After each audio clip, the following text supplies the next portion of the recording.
మంచినీళ్ళు తాగితే దాహం తీరుతుందో లేదో తెలియదు గానీ, ప్రాణాలైతే కంపల్సరీగా పోతాయి. ఈ వీడియో చూస్తే మంచినీళ్ళు తాగిన 10 మంది దారుణంగా చనిపోయారు. వేలాది మంది అస్వస్థకు గురైనారు. వందలాది మంది హాస్పిటల్లలో అడ్మిట్ అయినారు. చిన్నగా దప్పిక అయినందుకు, నీళ్లు తాగినందుకు ఈ సంఘటనలన్నీ జరిగాయి. అసలుకు నీళ్లు తాగితే ఎందుకు అనారోగ్యం వస్తది? ఎందుకు అడ్మిట్ అయితారు? ఎందుకు మనుషులు చనిపోతారంటే డెఫినెట్‌గా మీరు ఈ వీడియో చూడాల్సిందే. ఈ వీడియో కంటే ముందు చిన్నగా ఒక మాట నేనైతే మీకు చెప్పడం జరుగుతది. ఎప్పుడైతే ఈ పొలిటీషియన్స్ ఉన్నారు గదా! వాళ్ళు ఎలక్షన్‌ల ముందు ప్రజలకు సేవకుల్లాగా వాళ్ళ దగ్గరికొచ్చి వాళ్ళు ఓట్లు అడుక్కోవడం జరుగుతది. ఎప్పుడైతే ఎలక్షన్‌లో గెలిచిన తర్వాత వాళ్ళు ఇంగ మాకంటే మించినోళ్ళు లేదు. వీళ్ళకందరికీ మేమే రాజులం. కనీసం వాళ్ళకి ఏ కష్టాలున్నాయో పట్టించుకొని కూడా పట్టించుకోకూడదు అనే మైండ్ సెట్‌తో ప్రతి ఒక్క పొలిటీషియన్ ఉంటారు. అట్లా ఉండని పొలిటీషియన్ ఈ ఇండియాలోనే లేనే లేరని చెప్పడానికి ఈరోజు నేను చెప్పే న్యూసే మీకు అర్థమైతది. మధ్యప్రదేశ్‌లో జరిగిన ఈ సంఘటన ఏదైతే ఉందో ఇండోర్ తెలుసు గదా! One of the cleanest city ఏదన్నా ఉందా అంటే అది మధ్యప్రదేశ్‌లో ఉన్న ఇండోర్ సిటీ. ఆ ఇండోర్ సిటీలో ఏం జరిగిందంటే మంచి నీళ్ళల్లో లెటిన్‌కి సంబంధించిన వాటర్ ఏవైతే ఉన్నాయో వాష్‌రూమ్‌కు సంబంధించిన వాటర్, ఆ వాటర్ మిక్స్ కావడం జరిగింది. మిక్స్ అయ్యి ఎవరైతే నీళ్లు పట్టుకుంటారు గదా! మంచి నీళ్ళు ఇప్పుడు ఎక్కువ మంది హైదరాబాద్‌లో చూస్తే, ఆంధ్రాలో చూస్తే ఎక్కువ మంది ఆర్‌ఓ వాటర్ తాగుతున్నారు. ఆర్‌ఓ వాటర్‌లో గూడా కొన్ని కొన్ని అప్పుడప్పుడు కొన్ని కొన్ని ప్రాబ్లమ్స్ వచ్చే అవకాశాలున్నాయి. ఎక్కువ కంటిన్యూగా ఆర్‌ఓ వాటర్ తాగినా దానికి సంబంధించిన వ్యాధులొచ్చే అవకాశాలున్నాయి. బోర్ వాటర్ ఏదైతే మనకు మంచినీళ్ళు వస్తాయో, ఆ మంచినీళ్ళల్లో ఈ బాత్రూమ్ నీళ్ళు ఏవైతే ఉన్నాయో అవి మిక్స్ అయినాయి. అవి మిక్స్ అంటే ప్యూర్‌గా మిక్స్ కాలేదు. కొంచెం కొంచెం మిక్స్ అయినాయి. అవి తాగిన 10 మంది అక్కడికక్కడనే చనిపోవడం జరిగింది. నిజంగా ఇది చాలా బాధాకరం. అసలుకు ఏమైనా నీళ్ళల్లో మిక్స్ అయినాయా లేదా అని మనకు ఎట్లా అర్థమవుతదంటే 2 రకాలుగా మనకు అర్థమైతది. రోజు మనం పట్టుకునే నీళ్ళు ఏవైతే ఉన్నాయో వచ్చే కలర్ మనకు అర్థమైతది. ఆ కలర్ ఏమన్నా మిక్స్ అయితే అవి వైట్ కలర్‌లో కాకుండా వేరే కలర్‌లో దాంట్లో యాడ్ అయితది. అది లైట్‌గా యాడ్ అయితుందా? థిక్‌గా యాడ్ అయితుందా? అంటే యాడ్ అయిన అమౌంట్‌ని బట్టి ఉంటది. మధ్యప్రదేశ్‌లో దారుణం జరిగింది. ఈరోజు ప్రతి ఒక్కరు మాట్లాడుకున్నారు. మంచి నీళ్ళల్లో విషం కలిపి చాలామంది చనిపోయినారంటే అది విషం గాదు. అది యాక్చువల్‌గా సెప్టిక్ ట్యాంక్‌కి నీళ్ళు ఏవైతే ఉంటాయో, ఆ నీళ్ళు దాంట్లో నుంచి రావడం ద్వారా 10 మంది దారుణంగా చనిపోతే, వందలాది మంది అస్వస్థకు గురైనారు. వేలాది మంది దీని ద్వారా హాస్పిటల్ల పాలైనారు. దీని గురించి అక్కడికి సంబంధించిన ఎవరైతే అర్బన్ హెల్త్ మినిస్టర్ ఎవరైతే ఉన్నారో ఆయనను క్వెషన్ చేయడం జరిగింది. ఆయన పేరు కైలాష్ విజయ్ ఆయన పేరు. అండ్ ఆయన దీనికి మినిస్టర్‌గా ఉన్నాడు. ఆయన ఏమన్నాడంటే, "గంట ఫరక్ పడితే క్యా క్వెషన్ పూచ్ రే" అట్లా అని ఎవరైతే రిపోర్టర్ ఉన్నారో, రిపోర్టర్ పేరు గూడా అనురాజ్ ద్వారి. ఆయన ఎవరైతే ఉన్నారో ఎన్‌డీటీవీకి సంబంధించిన రిపోర్టర్. ఆయన క్వెషన్ అడిగినాడు, "సార్ ఇట్లా అయింది గదా! మీరు ఏం రెస్పాండ్ ఇస్తారు?" గంట ఫరక్ పడితే మనకు అనే విధంలో, లైట్ తీసుకోయా నీకేం అనే విధంలో ఆయన మాట్లాడడం జరిగింది. మొత్తం ఇండియా షేక్ అయిపోయింది. ఎవ్వరికైనా ఈ రోజులలో సమాధానం ఏ విధంగా చెప్తున్నారంటే, డైరెక్ట్‌గా అటాక్ చేస్తున్నారు. మొత్తం అగైనిస్ట్ అయితున్నారు. మొత్తం ప్రజలందరూ ఒక సైడు అండ్ ఎవరైతే తప్పు చేసినారో వాళ్ళు ఒక సైడ్ అయితున్నారు కాబట్టి, ఇమ్మీడియేట్‌గా వాళ్ళు క్షమాపణలు చెప్పడం జరుగుతుంది. వాళ్ళ సైడు మిస్టేక్ అయిందని చెప్పడం జరుగుతుంది. అండ్ దీనికి సంబంధించిన పెద్దలు కూడా రెస్పాండ్ అయితున్నారు కాబట్టి, ఇట్లాంటివి ఇంకొకసారి జరగకుండా ఉండేటట్టు ఉంది. ఇప్పుడు ఎవరైతే ఈ మినిస్టర్ ఉన్నారో, "ఇట్లా జరిగింది కదయ్యా! ఇంతమంది చనిపోయినారు. ఇంతమంది అనారోగ్యం పాలైనారు. మీరేం రెస్పాండ్ కాకున్నారా? ఇండోర్ అనేది ఒక మంచి బ్యూటిఫుల్ ప్లేస్, క్లీనెస్ట్ సిటీ ఈ మన భారతదేశంలో ఉంది. అయినా కూడా 10 మంది చనిపోవడాన్ని మీరు ఏ విధంగా చూసారు? అండ్ సంఖ్య కూడా పెరుగుతుంది. ఎంతోమంది అనారోగ్యంతో ఉన్నారు. కనీసం మీరు వైద్య సదుపాయాలు కూడా మీరు వాళ్ళకు కల్పించడం లేదు. వాళ్ళ సొంత డబ్బులతో వాళ్ళు ట్రీట్మెంట్ తీసుకుంటున్నారు. ఎవరైతే ఈ నీళ్లు తాగినారో చాలామంది పేదవాళ్ళే ఉన్నారు. చాలామంది పేదవాళ్ళే ఉన్నారు. నేను జస్ట్ మీకు ఒక విషయం చెప్తాను. పెట్రోల్ మన ఇండియాలో రూ. 1000 కావచ్చు. గ్యాస్ 10,000 కావచ్చు. కానీ ఎప్పటికైనా చాలా తక్కువగా ఉండే చీపెస్ట్ వస్తువులు ఏమైనా ఉన్నాయా అంటే అది పేదవానికి సంబంధించిన ఆరోగ్యం. ఎవ్వడు పట్టించుకునేటోడు ఉండడు. ప్రభుత్వం చూస్తూనే ఉన్నారు. ప్రభుత్వ హాస్పిటల్‌లు ఏ విధంగా ఉన్నాయో చూస్తూనే ఉన్నారు. ఫార్మర్స్ గురించి పట్టించుకునేటోడే ఉండడు.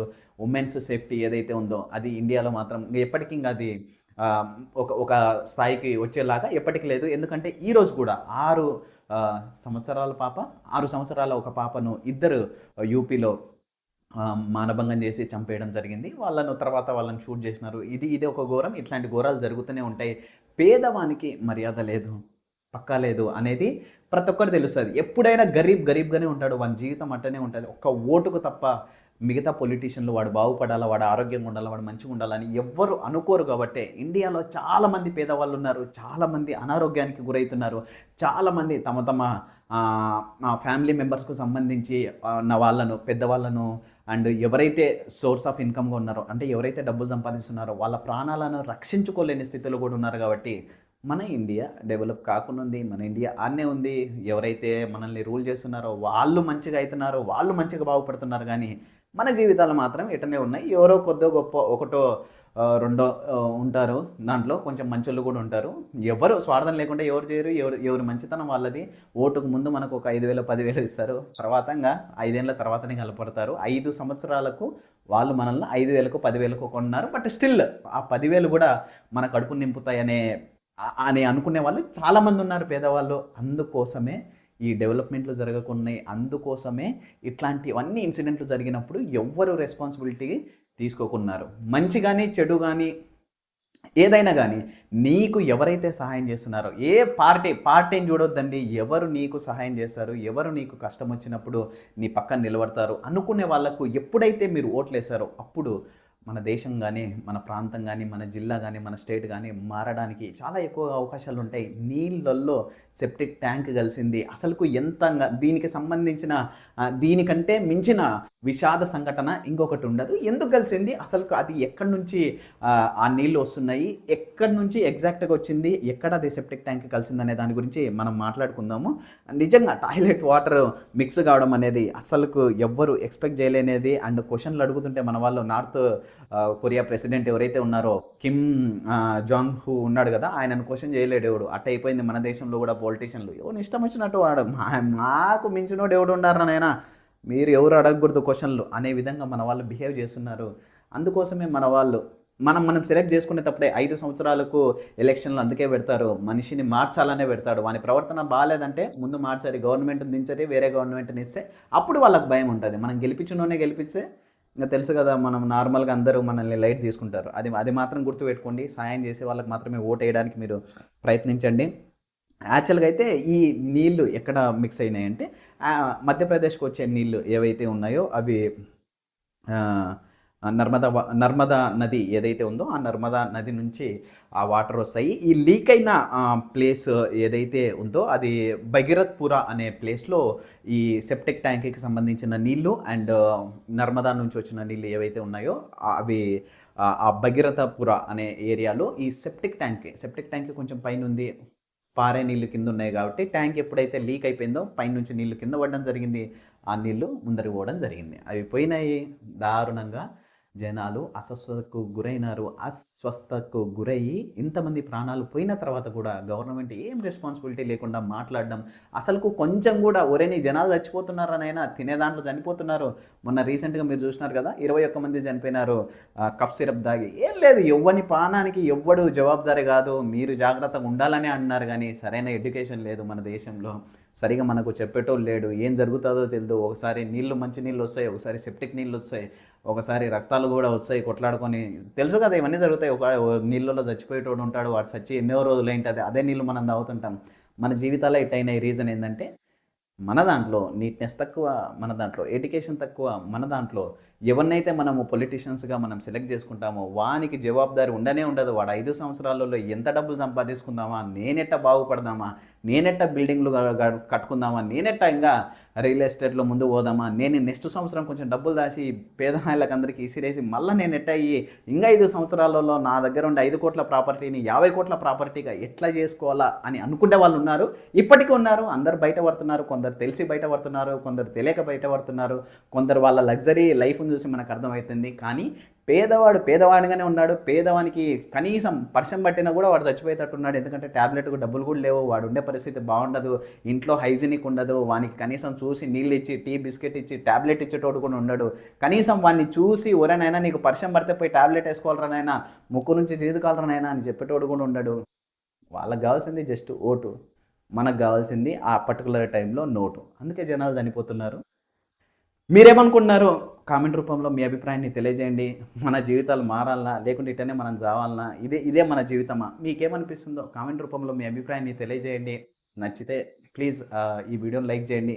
నచ్చదు మీకు, మీరు లైక్ చేయరు. రీజన్ ఏందంటే పేదవాడు పేదవాడుగా ఉంటాడులే మనకే. మనం బాగున్నామా లేదా? మనకు మంచినీళ్ళు వచ్చినాయా లేదా? మనం ఆర్ఓ వాటర్ తాగుతున్నామా లేదా? మనకు కొంచెం చదువు తెలుసు, మనం కొంచెం జాగ్రత్తగా ఉంటే చాలు. వేరే వాడి గురించి మనం ఎందుకు ఆలోచించుకోవాలనే మైండ్ సెట్‌లో ప్రతి ఒక్కరు ఉంటారు కాబట్టి చాలా అఘాయిత్యాలు జరుగుతున్నాయి. ఒకవేళ మీకు జెన్యూన్‌గా ఇట్లాంటివి అనిపిస్తే కామెంట్ రూపంలో మీ అభిప్రాయాన్ని తెలియజేయండి. వీడియోని లైక్ చేయండి, నన్ను సపోర్ట్ చేయండి. ప్రతిరోజు నా ఛానల్‌లో ఒక వీడియోస్ ఉంటది. ఎక్కడైతే జియో పాలిటిక్స్ రిలేటెడ్ గానీ, మన ఇండియాలో జరిగే ఇన్సిడెంట్ల గురించి గానీ ఒక వీడియో నేను తీస్తుంటాను. అండ్ మీరు ఎప్పుడైనా నీళ్ళు తాగేటప్పుడు గానీ, అండ్ మీరు ఎప్పుడైనా ఏదైనా తినేటప్పుడు గానీ, మీకు ఎప్పుడైనా అనారోగ్యం వచ్చినప్పుడు గానీ ఆల్వేస్ మీరు కొంచెం జాగ్రత్తగా ఉండి, తాగే సమయంలో మీరు ఆ నీళ్ళు మంచివా కాదా, తినే సమయంలో మీరు తినేది మంచిదా కాదా, దాంట్లో ఏమన్నా మిక్స్ అయిందా, బయట నుంచి ఫుడ్డులు తెచ్చుకునేటప్పుడు ఓకే అనేటివి మీరు కొంచెం జాగ్రత్తగా ఉండండి. మీరు బాగుపడాలంటే మీరన్నా చదువుకోవాలి, లేకుంటే మీ పిల్లలన్నా చదువుకోవాలి. ఎవరు చదువుకున్నప్పుడు మన జీవితాలు ఇట్టనే ఉంటాయి కాబట్టి ఎడ్యుకేషన్ అనేది మనకు కొంచెం జ్ఞానాన్ని ఇస్తుంది. జ్ఞానాన్ని ఇచ్చినప్పుడు మనము ప్రతి విషయంలో జాగ్రత్తగా ఉంటాము. మనం ఏం చేసినా మన ఫ్యామిలీకి కనీసము లాభం కాకపోయినా నష్టం కాకుండా ఉంటాం కాబట్టి మన జీవితం బాగుపడే ఛాన్సులు ఉన్నాయి. Thank you very much. ఈరోజైతే డెఫినెట్గా నాకు అనిపిస్తుంది మీలో కొందరైనా కొంచెం జాగ్రత్తగా నేర్చుకుంటారని. ప్లీజ్ కామెంట్ రూపంలో మీ అభిప్రాయాన్ని తెలియజేయండి. లైక్ చేయడం మాత్రం మర్చిపోకండి. Thank you very much. Have a nice day.